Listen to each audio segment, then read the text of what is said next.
ছোটবেলা দেখতাম আলেপ লায়লা, আর এখন দেখি মামুন লায়লা। মামুন লায়লা, মামুন লায়লা, মামুন লায়লা, সবার মুখে মুখে মামুন আর লায়লা। তো আপনারা জানেন লায়লাকে মেরে ভস্কায় ফেলাইছে মামুন। তো কেন ভস্কাইলো, কী জন্য ভস্কাইলো, আবার কেন আবার মিশে গেল, আসল রহস্য কি, এটা তো আমরা সবাই বুঝতে পারতেছি, তাই না? বর্তমানে সোশ্যাল মিডিয়াতে লজ্জা শরম বলতে কিছুই আর নাই। লজ্জা শরম হচ্ছে একটা বড় ব্যাপার। আর লজ্জা শরম যদি না থাকতো তাহলে আমরা যে এমন খুশি তেমনভাবে চলাফেরা করতাম। লজ্জা আছে বলে আমাদের মাথায় ঘুমটা থাকে, লজ্জা আছে বলে আমরা মানুষকে সম্মান করি, মানুষও আমাদের সম্মান করে, সম্মান করলে সম্মান পাওয়া যায়। তো এই যে আজকের টপিকটা হলো মামুন আর লায়লা। লায়লা আর মামুন, ওদের বয়সের তফাৎ অনেক, আমরা সবাই জানি। তো যাই হোক, যখন রিলেশনে জড়াইছিল তখন কিন্তু আমরা একটু হলো বুঝতে পেরেছি এটা কিসের রিলেশন। ঠিক আছে, স্বার্থের রিলেশন। আর স্বার্থের রিলেশন বেশি দিন টেকে না, এটা তো আমরা সবাই জানি। তো যাই হোক, আসলে ক্যামেরার পেছনে লাইফটা অনেক জটিল।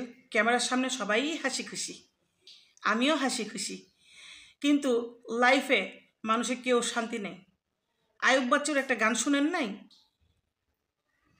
কেউ সুখী নাই, একটা গান কিন্তু আছে, ওই গানের সাথে কিন্তু মিলে যায়।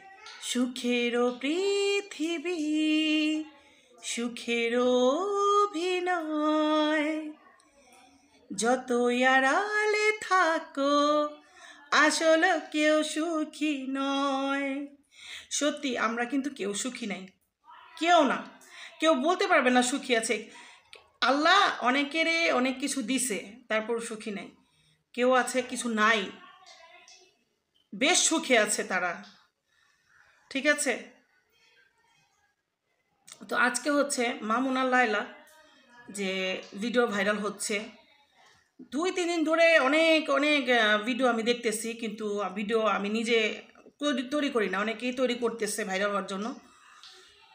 তো আমার কথা হচ্ছে, আমাদের স্বামী স্ত্রী কোনো ঝগড়া লাগলে কিংবা কারোর সাথে কোনো দ্বন্দ্ব হলে আমরা পুলিশে যাব, পুলিশের কাছে যাব। আমাদের দেশে আইন আছে, আছে না? আমরা কি সোশ্যাল মিডিয়াতে লাইভে এসে দেখাবো আমার মেয়েরে এখানে এখানে এখানে ফুলে দিছে? এটা কি দেখানোর যায়? এটা দেখায় লাভ কি? তারা কি বিচার করে দিতে পারবে? তারা কি সংসার জোড়া লাগিয়ে দিতে পারবে? পারবে? হ্যাঁ পারবে। সোশ্যাল মিডিয়াতে এখন সব হয়, সোশ্যাল মিডিয়াতে এখন সব সম্ভব। দেখছেন, আবার মিলে গেছে ডাইলে চাইলে, যে ডাইলে চাইলে কখনো মিলবে না সেটা আবার মিলে গিয়েছে। কারণ কি জানেন? এই যে এটার জন্য এখন সব সম্ভব। বুইড়া বেটি, জোয়ান ছেঁড়া, আবার কচি ছেড়ি, বুইড়া বেটা, এখন সবই সম্ভব। একজন আরেকজনকে নিয়ে রোস্টিং করতেছে, একজন আরেকজনকে নিয়ে ভিডিও বানাইতেছে। তো আমি ভাবলাম আমি একটা ভিডিও বানাই, কিন্তু আমি তো ভাইরাল হমু না, কারণ ভাইরাল আমি হমু না। ভাইরাল হওয়ার কাজ তো আমি করি নাই, করছি? আমি যদি জামাইরাইতে মার খাইয়া ফুলায় ফুলায় হালাইতাম জায়গায় জায়গায়, তাহলে আমি ভাইরাল হইয়া যেতাম। আমি যদি জামাইরে বসকে হালাইতাম তাহলে আমি ভাইরাল হইতাম। আমি ভাইরাল কেমনে হমু কোন তো? তো যাই হোক, আমাদের বাংলাদেশে রুচির দুর্ভিক্ষ চলতেছে, সাথে সাথে লজ্জা শরম সব ডুবায় ডুবায় খাওয়া হালাইছে।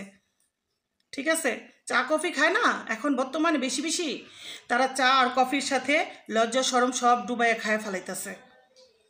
আর এই বাংলাদেশে লজ্জা শরম বলতে কিছু নাই। 2 দিন পর বাংলাদেশ কোথায় যাবে জানি না। ডিজিটাল হইতে হইতে হইতে এখন এতটা ডিজিটাল হয়েছে যে এখন আর কোনো কিছু বলার নাই, কোনো কিছু এখন আর বলার নাই। ডিজিটাল বাংলাদেশে ডিজিটাল মানুষ আমরা।